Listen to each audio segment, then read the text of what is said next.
สวัสดีครับเพื่อนๆวันนี้เรามาคุยกันเรื่องสงครามระดับโ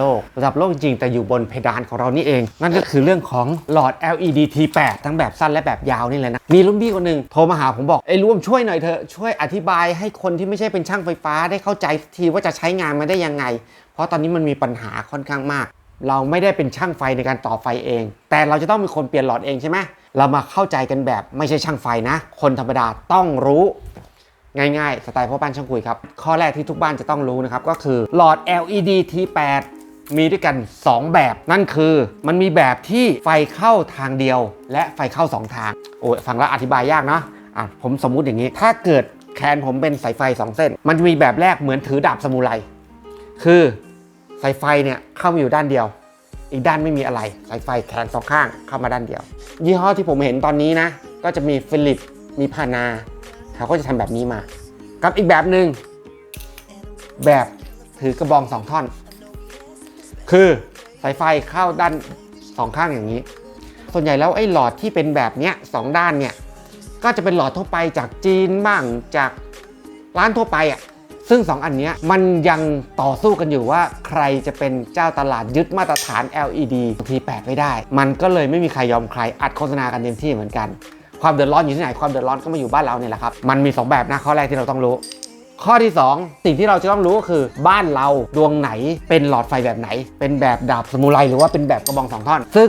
ผมแนะนำว่าแต่ละบ้านมีแบบเดียวก็พอนะ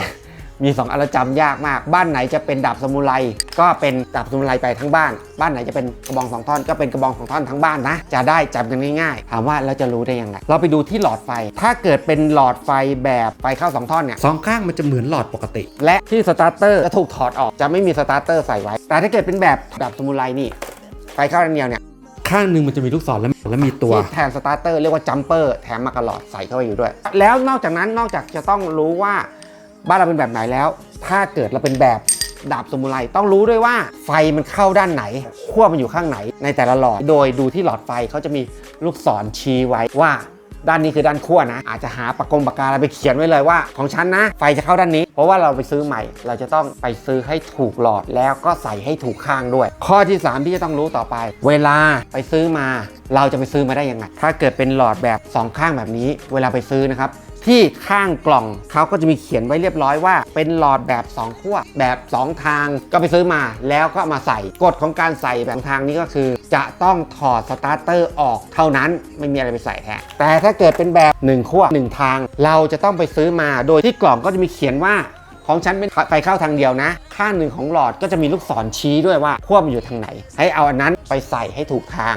แล้วก็เอาสตาร์เตอร์ที่เขาแถมมาตอนนี้กลายเป็นจัมเปอร์แล้วเนี่ยไปใส่ที่สตาร์เตอร์ด้วยนี่คือวิธีใส่ให้ถูกต้องถ้าเกิดใส่ผิดมันจะช็อตถ้าเกิดเอา2ขั้วมาใส่ขั้วเดียว